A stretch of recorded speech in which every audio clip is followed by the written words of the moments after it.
The big game is fast approaching, but wait, you still haven't got your tickets. You've spent hours searching, but you're still confused about ticket prices. Time to stop searching. Visit ticketcompare.com. We compare ticket prices for all the popular leagues and tournaments for you. We work only with the most trustworthy sites, so you can have peace of mind when buying your tickets. Compare prices, buy tickets, get to the game. Ticketcompare.com. Buying tickets made simple. Clarify firstly, Paul, the situation with Renato Sanchez. Is he going back to Germany?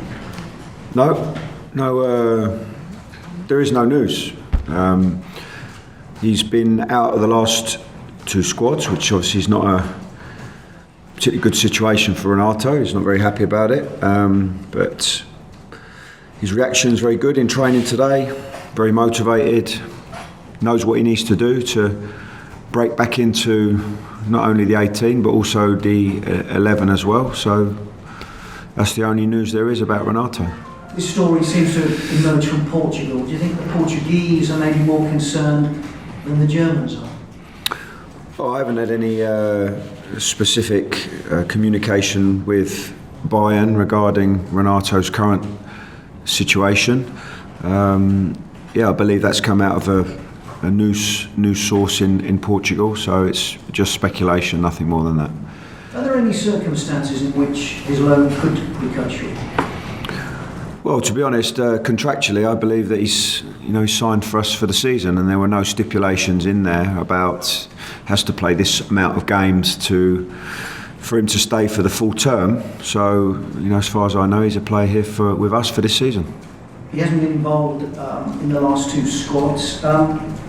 Is he getting further away from where you want him to be at the moment rather than going forwards? No, I hope that the realisation of how he's played and his inconsistency, and you can't expect to keep getting picked if you're not performing at the level. I have to think about the team first. Renato is a very good player, and I do believe that he can make a contribution for us, but in order for him to do that, he needs to start playing up to his potential, and when he does that, he'll feature a lot more.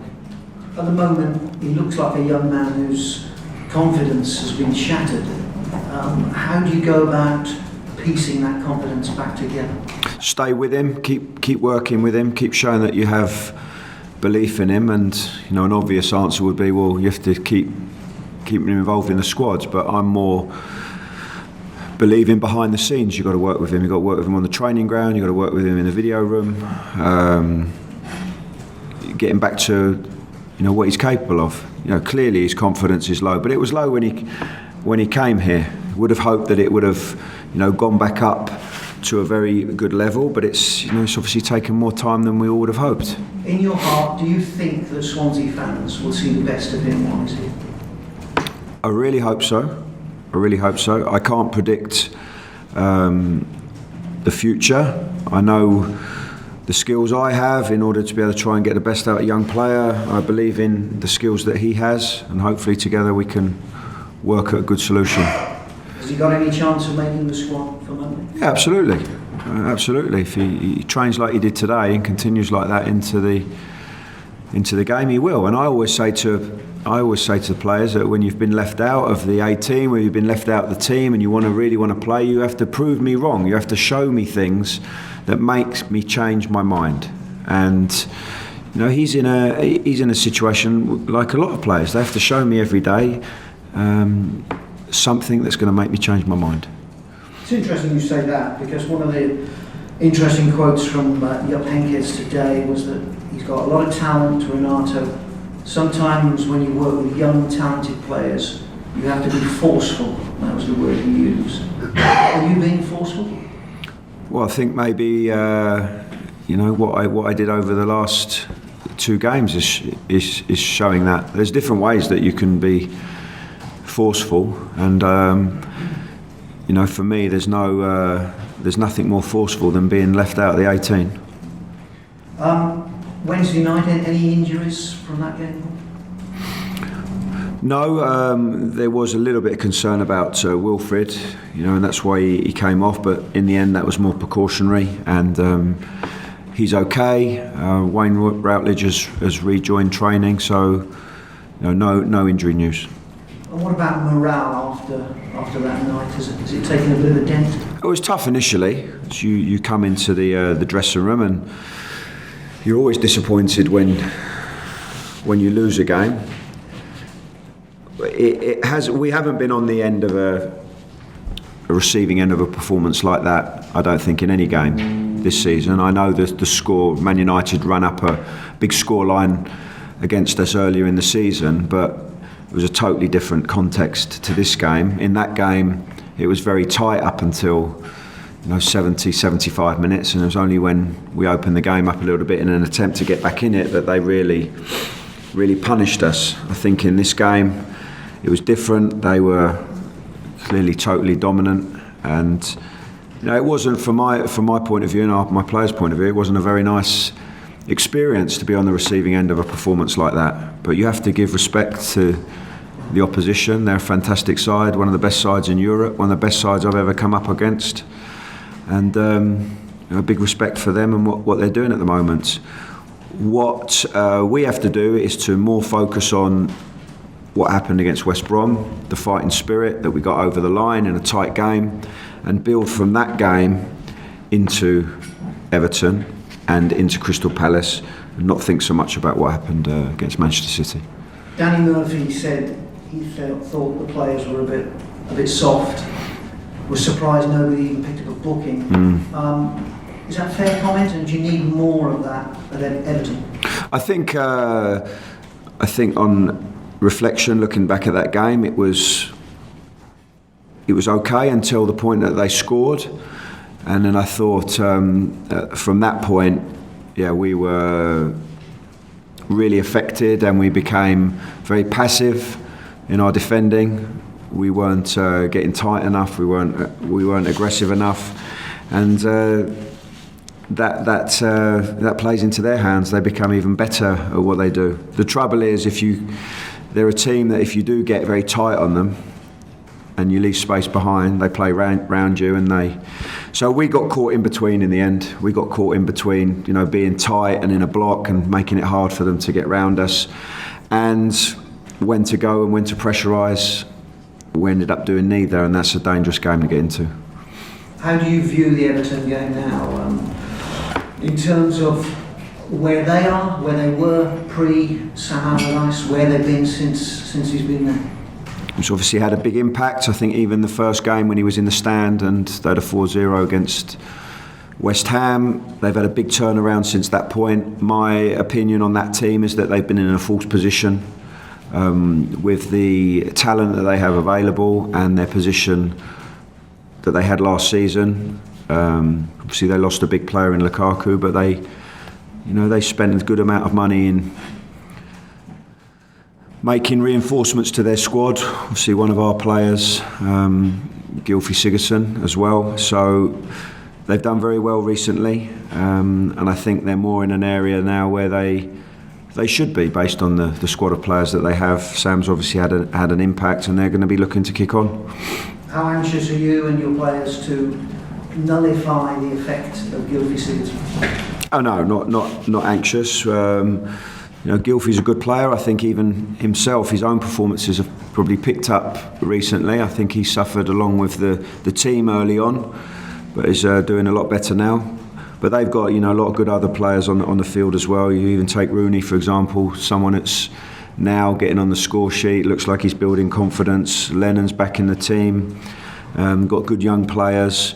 Always a difficult place to go, particularly midweek. I know it's a Monday, but night game. We've always had hard games there with all the teams that I've been there with. If you find yourself 2 points adrift now, you could find yourself 5 points adrift on Monday, the pressure starts to crank up again, doesn't it? Yeah, I'm not going to think like that. I mean, the fact is now I think we're 4 points between us and 14th. We have 2 games, 6 points available before the turn into the second half of the season. I'd like to look at it that way, Graham. More positive. 6 points available to the halfway point. Let's get as many as we can. Do you see it remaining very tight over the next few games into Christmas, and if you can cling on, so to speak, towards the end of the year, then you could start maybe turning it around. Is that the way you're looking? Yeah, I think we need to try and get some valuable points in the next 2 games, starting with Everton and then a very important game against Crystal Palace at home. Stay in touch, don't get set adrift. That's going to help with confidence. We know we need to play better as a group, and then we're close to getting into January then, and hopefully we can do a couple of things that will help us. Have you had any further talks with the owners about January and what you'd like to do? No, nothing specific. We're going to have some more conversations next week. But when you're playing, we played midweek this week, and then we're playing again Monday. It's important to deal with the matters at hand, and then when there's that little break, then we can start getting more serious about what we're going to do. Thanks, Paul. Okay, no problem. Paul, this is the first time you have faced Gylfi since obviously the transfer in the summer. Looking back now, is there any regret from your side about how that sort of saga was able to go on as long as it did? Well, the first thing I would say is that I would would like him to be here, but that wasn't the case. And the second thing is, obviously I would have liked it to have been done sooner, so we could have got plans in place quicker. But we're a long way down the line now, so it's not really that important to reflect back. It's more about moving forward. But did it undermine your transfer activity in the summer because it went on for as long as it did? No, it didn't undermine me, but I think it was a frustration for anyone. I mean, the owners didn't want it to hang on that late, but they also wanted to maximise their potential in terms of the asset that they had, and that's normal when you're an owner. And what you hope is that what you then get, that you can spend wisely in improving the team. But we hit that period where it went on for so long, where neither party could agree, and that's why there was the delay. And how much have you missed him, do you think, this season? Perhaps more than Fernando Llorente, because he was the one with all the assists and creating the chances that you managed to score from in the second half of last season. So I don't go to bed every night and think, oh my God, I miss Gylfi and I miss Fernando. That's not what I'm thinking about. I'm thinking about the players that I have. I'm trying to improve the team. We've had a difficult period. They were 2 really good players for us, but no good thinking about the past. It's about the present and the future. Well, looking at the future, looking at January, learning the lessons from the summer, you said you want to sign new players. I think it goes without saying, given the position you're in. How important is it that you do your business as quickly as possible, given the predicament you find yourself in the table? Yeah, of course. And we had, I think we can say that our summer window was less successful than we would have liked and hoped for. But our last January window was very successful. We had Olsen, Carroll, Ayew and Narsing came in, and 3 out of those 4 players, and even Luciano, he had a good game against Burnley, which is a winning performance. All those 3 players made an impact immediately. They came straight into the team, and they're the kind of players that we need now in January. Players that are going to come in, going to go straight into the starting 11, going to make an impact immediately. What we don't need are squad players. We need players that are going to make the difference and get us over the line in these tight games. We've had 8 games where we've lost by 1 goal. How many games have Burnley won by 1 goal? Because they've had players that have made the difference in those dying moments. They've managed games very well. That's what we need to do. Have you already highlighted individuals who you want to go for? The wheels in motion already? Of course, the recruitment department and the chairman and the owners and myself are all talking regularly about potential targets. Of course, that's normal. That goes on all the time. It's not an easy window to operate in, because you can have your targets. Well, he's really going to come in and help us, but are they available? Are they achievable that you can get them in? Does the player want to come? Does the salary fit in with the structure? Is the team that has the player likely to let him go? It's complicated. It's not as easy as just saying, yeah, that's who we want, we'll bring him in.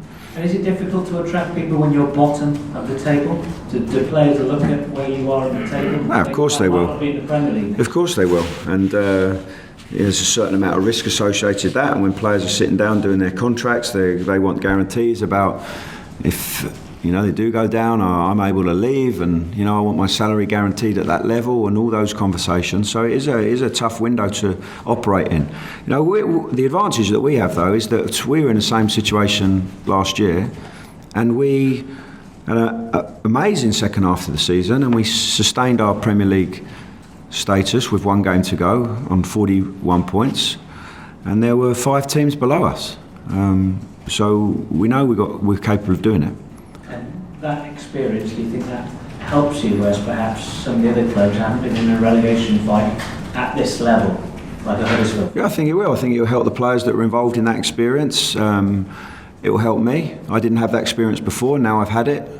I know what it took to get there. I know it wasn't all plain sailing. We had some really difficult moments, particularly in the middle period.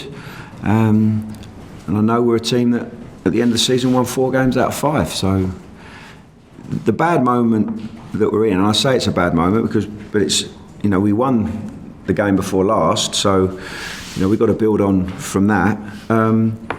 You can get out of a bad moment, and then all of a sudden you wondered out why you were in it so long.